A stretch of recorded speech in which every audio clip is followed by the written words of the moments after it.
Dear Desperada. I'm Juana. I'm Danny. I'm Rhonda. I'm Lynn. And this week we are going to be discussing balancing friendships, married and single. So we are going to talk about how we balance friendships, not just us, but just in general, how you balance friendships being married versus single. Well, it's not going to be us giving more so of our opinion per se. It'll be basically based off of questions and answers. I asked certain individuals who will not be named questions, and they gave answers, and I'll get their opinion from that. A 36-year-old female question. I have a friend who is married who's always asking me for advice. Me being single, I do not always feel comfortable giving her that advice. What should I do, or what do you think?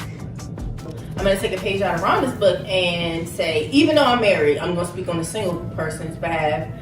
Single people, when it comes to relationships, you should not be giving married people advice. One, because there's a dynamic of the relationship that you just would not understand. And it's not saying that, oh, me being married is better than you being single or I'm more superior. That's not the case.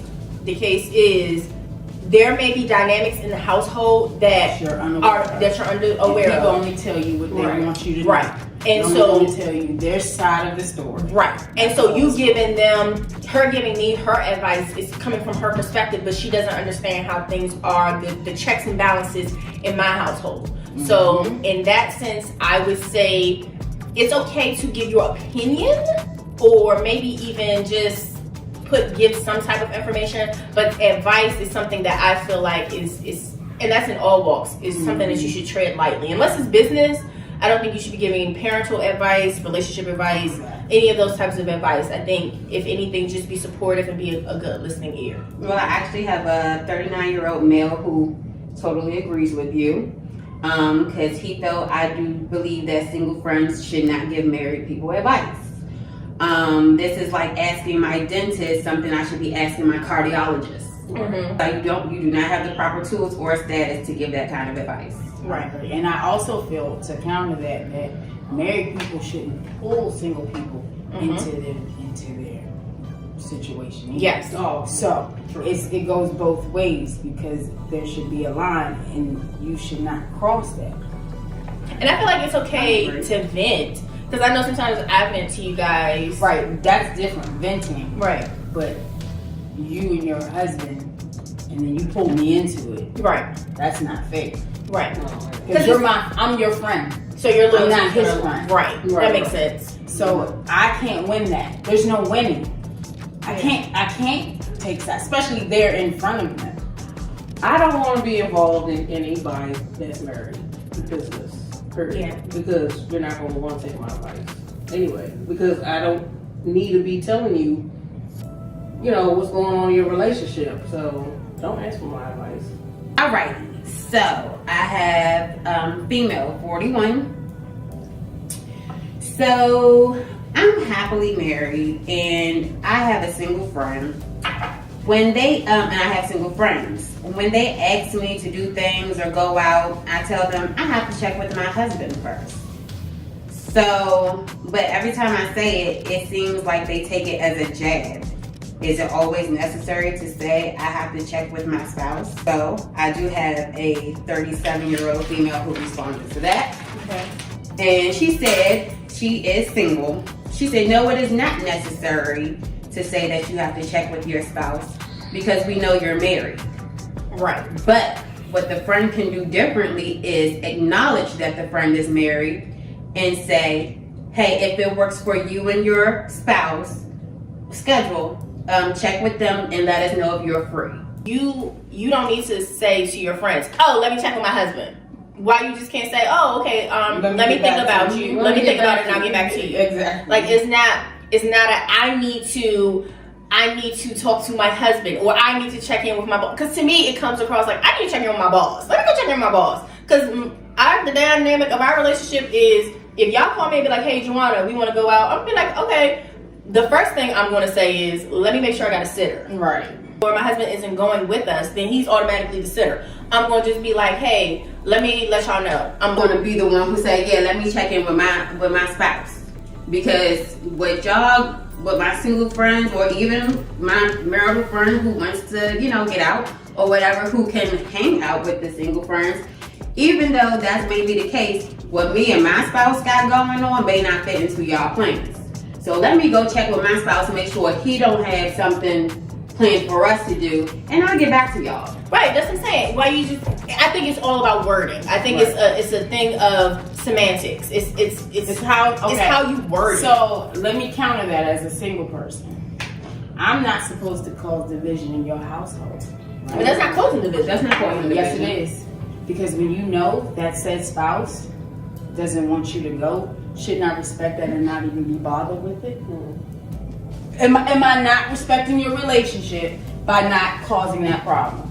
If I know someone doesn't like me, do I go up there and talk to them? I know if I'm making plans and I know, hey, this person is going to cause issue, drama, make it into what more it needs to be. Hey, why would I set a torch like that? Your spouse, you and your spouse have trust issues. She's not gonna say, let's go on a girls trip where there could possibly be hot guys or anything like that, because that's gonna cause a rift between you and your spouse. Exactly. Like that. A 40-year-old male said, I do think it is very necessary to reiterate that I have to check with my spouse, because I think he said the same thing I said. What our plans might not fit into my friends' plans.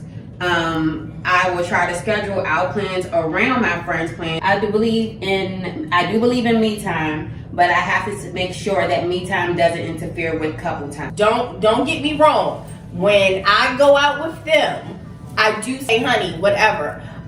Me and the girls are going to brunch on Sunday at 9 a.m. Or even down to us recording a podcast. He asks, into the single friends, why does it bother you that she has to keep reiterating that she has to check with her spouse? Could that be an insecurity on your part? And if they're your friends, they should not feel upset or irritated or bothered or triggered by you saying that you have. I think it's both sides being sensitive. Cause I know you married. I got common sense. You got common sense. Yeah. Hey, check back. I know I've said it to you. Check back and let me know if. But I also let y'all know that I'm my own person. I see when I be like, no, I ain't going there. You let me know because she does. I ain't. And I tell them I'm my own person. Okay. Before I was a Mrs., I was a Miss. Okay. Right. So Miss me with all that. So next one. I am married. And me and my single friends like to go out and have a good time. The only thing is I'm always busy, and so when I get the quality time with my friends, I bring my husband along too, because I enjoy both company. I'd like for you to answer that question, because you do bring your husband with us. I do. Hang out. I do. In which this was it was funny to me when I actually got this answer from a single and married person. Mm-hmm. It was the 38-year-old. He was married. Mm-hmm. And I got an answer from a 36-year-old female who is single. Okay. And both of their answer was absolutely not. To bring your husband? You should. It's so disrespectful to your friends. Right. The me time and friend time is supposed to be quality. You can't serve two time. masters. You can't serve two masters. Right. And I got jolted for it from both sides of the party. Because I kind of felt what the other girl was feeling. Like, I'm always busy. I don't get time really with him. I don't get time with my friends. But I feel like also that my husband and friends will get along. Mm-hmm. And so I don't personally find an issue with it, but letting it be known from outsiders that it is an issue, maybe I'll take that into consideration if I ever get invited to places again. I do agree. We don't want your husband to come all the time. Once in a while. We like him once in a while. That's what I was gonna say. Now, here's another thing. it makes the situation a little bit easier, and this is for other people. It makes the situation a little bit easier if your other friends have somebody and they are all friends. Like, I feel like our husbands are friends, so if your husband comes and my husband come, they can kind of keep each other company, and they can just like go to the left, and that way we can do our own thing. And so it's like the best of both worlds. Like, you are kind of sort of getting to spend time with him, but you're also spending time with your girlfriend. You get what I mean? Because there's been times when we've gone out and the guys have kind of like been over there, and we've just kind of been over here. And even though we got our Rugrats with us, like, we still kind of do our own thing. And the same thing, there's been times where I think we've all gone out and our husbands were kind of like, the guys are doing that over there. We ain't got nobody with us. I want to just spend time with my girls. Most men don't want to be around all that bull crap with women, because most guys that I've dated, they be like, yo, catch me over there when you done. I got a different kind of man, though. So that's cool. He be our chauffeur. Right. And he be like, right, and hit me up when I don't want to hear that girl stuff. I don't want to hear it. Like, that's most men that, I mean, even now that I've dated, be like, yo, I mean, you know, you girls come over here, I'm going upstairs. Okay. That's cool. I'm not going to be in your mouth. Like, because truthfully, you can never relax. There is no relaxing, because you got to, if I want to have a conversation about, I don't want your husband knowing everything. Exactly. There's no true relaxing point. Okay. Because there's a man around. I don't want a man around when it's just us. I guess I'm selfish that way. That's not selfish. I just want my girls. Because you can't serve two masters. It goes back to it. You can't, if you're supposed to be doing something and it's supposed to be a focused type of event, you can't bring other people around that's going to take away your focus unless they're part of the collective. Yeah. So what would be your compromise, Danny? Because that would be my compromise. Okay, if my husband says, I want to go out with you guys, but I want to go out with you, but... Because there's been times I've been like, oh, I'm going out with y'all. And he's like, I don't want to go. Right. I'm like, he's like, you going out to eat? I want to eat too. I don't really want you to come. And he'll be like, okay. But see, my husband, he laid back. He don't really want to go. He'd just be like, what? Bring me a plate. Yeah. Right. He'd be like, bring me a plate. Because he don't know how long I'm going to be gone. So he like, I want to eat too. Okay, so what would be your compromise? My compromise would be, hey, once in a while, is it cool if they come? If my friends is like really, you know, on the deal, hey, we wanted to be girls' night, he would just have to deal with it. I'm always open to compromise. Like, I am going to say, however, my friends like to tend to go out a lot. I say just if you make it pre-planned. Right. Pre-plan it. I mean, if it's on the whim, most likely no, I'm not going to be able to go because I do have a husband and a child. Don't call me on no weekday. I got work. Yeah, I had to work the next day. Don't call me. I do honestly, and that's not me throwing shade. I have a little bit more flexibility than you because I don't work. I mean, my job is at home. Yeah. And my husband is at home. And honestly, that man is a homebody. All he wants is a plate. I have a spouse who isn't a homebody. He more wants to go out and spend quality time and enjoy my festivities with me. Yeah, and that's fair. And that's why if he comes, I'll drag my husband out.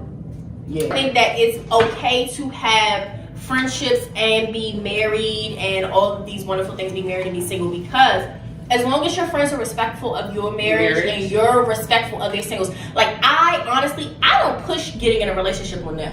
Please don't, because you saw almost what happened when you was over here talking about I'm gonna blow up a whole situation. I did. I said something about marriage one time, and she was like, "I'm about to be done with him. I'm not. He's gone. I don't want that." So I'm respectful of theirs. I feel like we're respectful of their situationships. And they are respectful of our marriage. And as long as your friendships have that wonderful dynamic, that common ground, that dynamic, then it's going to be perfectly fine for you guys to cohabitate in the same area. One person said, can a married person partake in single activities? What is single activities? Yes. In single activities, I'm going to say yes. For example, what was this? It was for your birthday. for my best friend's birthday, I took her and Linda to go see strippers. Yeah. Oh, yeah. I mean, that's different. Yeah, that's fine as long as the spouse is okay with it. Yeah. But if we're going to go, if me and her going to go cruise the streets, When find some dudes. it's find some dudes. No, unless you got a married person. I am the married woman that goes and I sit at the table. No, she don't. I sit at the table and I watch the bag. She goes with a co-married person. Oh yeah. Danny came. We went to the lounge and that got on the dance floor and I sat there at the table. And she was. I watched the food. I watched the bag. She was a phenomenal addict. So that's gonna be my new business. Yes, because my belief is that if I'm out here doing single people things, you just don't involve married people unless they have somebody with them. Because the fact of the matter is, the temptation is real, and I'm not going to be the one to bring drama in your household. Right. You're not going to hurt no more. And you're not going to even be able to link me to the drama because Rhonda wasn't there. Rhonda ain't had nothing to do with that. What that person did, I was nowhere around. You don't care about nothing. But like you He ain't said, worried about you. like you said, security is one. Right. And trust. It has to have Trust is security and trust in the marital relationship. You can't go everywhere. And especially when you know the spouse has issues with it. Cause she done told me many a times. I'm like, oh, I want to go. I'm not taking you with me. I'm doing single people stuff. Do not always be trying to include yourself because sometimes single people want to do single people stuff. So don't, when they mention that they about to go somewhere, don't be like, oh, I want to go too. No, stay your butt at home with your husband and your kids, okay? Sometimes, single or married, you are still a human being. Social interaction is a big healthy part of living and life. So it don't matter what your status is. Spending time with your friends is important. Yep, and you can alienate yourself all you want, but you're gonna need people to lean on. You will. And there are consequences for alienate yourself. Yeah, but will your friends be there when you choose not to? When you choose not to what? Continue to alienate yourself. I'm the bitch in this group. I'm going to say this. I think what I'm thinking, and I have no filter. I'm gonna say that we are all friends and we love each other, and we are going to be supportive of each other in right now and the future, moving forward, given any of our situations. So I think just to sum it up is just making sure the dynamics of your friendships, I'm gonna just say relationships because marriage, friendships, they're all relationships. Just making sure the dynamics of your relationships are on one accord and you guys are communicating effectively, making sure that there are no, I like to say, don't leave any room for ambiguity. Don't leave any room for there to be misinterpretation or for someone to leave the space unclear or confused about anything. We're all adults, so your friends, your spouse, they should be able to respect and understand what you're saying, how you're feeling, and be able to come up with a compromise. Again, take a page out of my book or not, present me with the problem, let's find a solution. I don't want to fester. And also, you as a friend, you also have to be sensitive to your friends and care about how what you're doing affects them. Right. And when you blatantly indicate that you don't, and it's their job to just receive the BS that you choose to put out there, that's not cool. Right. So you have to be respectful of that because it's not your job to deal with my BS. Effective communication. And Because if you don't any care, of I you- ain't gonna care. and if any of you ladies have a problem with me, tell me. What is your input, Miss Danielle?